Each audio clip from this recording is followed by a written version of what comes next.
Bismillahirrahmanirrahim. Assalamualaikum warahmatullahi wabarakatuh. Halo semuanya, perkenalkan nama saya Nadia Octavia Dewi, biasa dipanggil Nadia. Saya adalah mahasiswa jurusan Hukum Tata Negara semester 6. Nah, saya sedang berkuliah di Samarinda, lebih tepatnya di Universitas Sultan Haji Muhammad Idris Samarinda. Nah, tujuan video ini dibuat itu untuk memenuhi tugas ujian tengah semester dengan mata kuliah desentralisasi dan otonomi daerah, dan tidak lupa dengan dosennya yaitu Bunda Haji Siti Aisyah. Oke, jadi di sini saya akan membawakan materi dengan judul hubungan antara desentralisasi dengan otonomi daerah. Berikut jangan lupa ditonton sampai habis ya. Oke, sebelumnya ada yang tahu nggak sih desentralisasi dan otonomi daerah itu apa? Aku akan jelasin desentralisasi terlebih dahulu. Nah, Indonesia merupakan negara yang memiliki keberagaman dalam berbagai hal, sehingga setiap bagian wilayahnya tentu memiliki karakter potensial, sumber daya alam dan budaya yang akan lebih tergali apabila pembangunan wilayahnya dilaksanakan secara mandiri. Nah, dengan demikian, adanya desentralisasi menjadi hal yang mutlak diperlukan. Dan menurut Undang-Undang Nomor 32 Tahun 2004, Pasal 1, desentralisasi itu adalah penyerahan wewenang pemerintah oleh pemerintah kepada daerah otonom untuk mengatur dan mengurus urusan pemerintahan dalam sistem Negara Kesatuan Republik Indonesia. Jadi lebih tepatnya desentralisasi ini adalah penyerahan kewenangan dari pemerintah pusat nasional kepada pemerintah lokal atau daerah. Dan kewenangan daerah itu untuk mengatur dan mengurus kepentingan sesuai dengan aspirasi dan keputusannya yang dikenal sebagai otonomi daerah.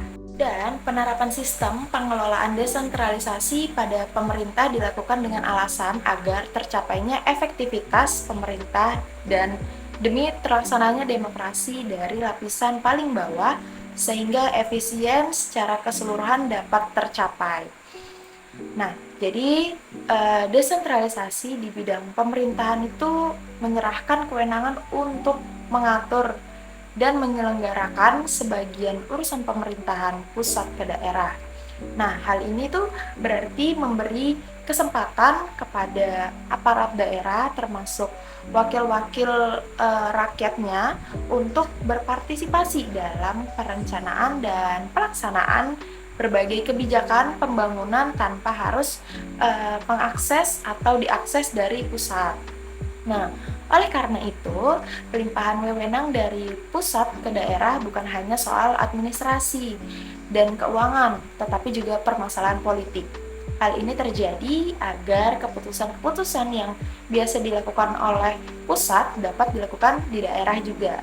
Sebab daerah tentu tahu secara pasti apa yang dibutuhkan dan apa yang diinginkan masyarakat setempat. Oke, lanjut ke pengertian otonomi daerah. Ketentuan Umum Pasal 1 Undang-Undang Nomor 32 Tahun 2004 menyatakan bahwa yang dimaksud dengan otonomi daerah ini adalah hak, wewenang, dan kewajiban daerah otonom untuk mengatur dan mengurus urusan pemerintahan dan kepentingan masyarakat setempat sesuai dengan peraturan perundang-undangan. Nah, pengertian otonomi daerah sendiri ini melekat dalam keberadaan pemerintahan daerah dan juga sangat berkaitan dengan desentralisasi. Jadi apa sih hubungan antara desentralisasi dengan otonomi daerah ini? Nah, aku akan jelasin menjadi 3 bagian. Jangan lupa disimak.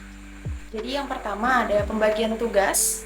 Jadi desentralisasi ini memungkinkan pemerintah daerah untuk memiliki tugas yang lebih tinggi dalam mengatur urusan rumah tangganya daerah. Sedangkan otonomi daerah itu memperbolehkan daerah untuk membangun struktur pemerintah yang sesuai dengan kebutuhan daerah, membangun sistem dan pola karir politik dan administrasi yang kompetitif, serta mengembangkan sistem manajemen pemerintahan yang efektif. Selanjutnya yang kedua yaitu pembagian tanggung jawab. Nah, desentralisasi ini masih memiliki tanggung jawab yang sama seperti sebelumnya tadi, yaitu memiliki tanggung jawab yang lebih tinggi dalam mengatur urusan rumah tangga daerahnya.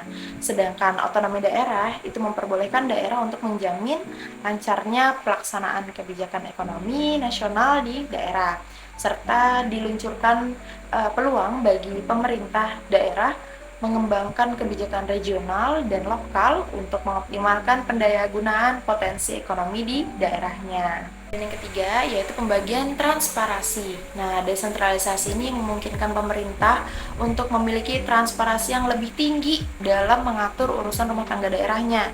Sedangkan otonom daerah itu memperbolehkan daerah untuk membangun sistem manajemen pemerintahan yang efektif yang memerlukan transparansi kebijakan yang lebih jelas.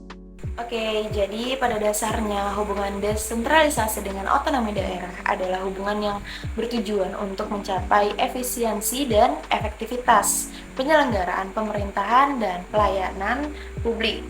Nah, pemerintah suatu negara pada umumnya memiliki 3 fungsi utama, yaitu fungsi alokasi, fungsi distribusi, dan fungsi stabilitasi. Dan fungsi distribusi dan stabilitas ini pada umumnya lebih efektif dilaksanakan oleh pemerintah pusat, sedangkan fungsi alokasi pada umumnya lebih efektif dilaksanakan oleh pemerintah daerah. Seperti itu. Oh iya, segitu dulu penjabaran dari aku. Oh iya, buat adik-adik nih, jangan lupa daftar di kampus hijau ya. Daftar lewat jalur SPAN PTKIN atau UMPTKIN di kampus Universitas Sultan Haji Muhammad Idris Samarinda. Aku tunggu. Bye-bye. Assalamualaikum warahmatullahi wabarakatuh.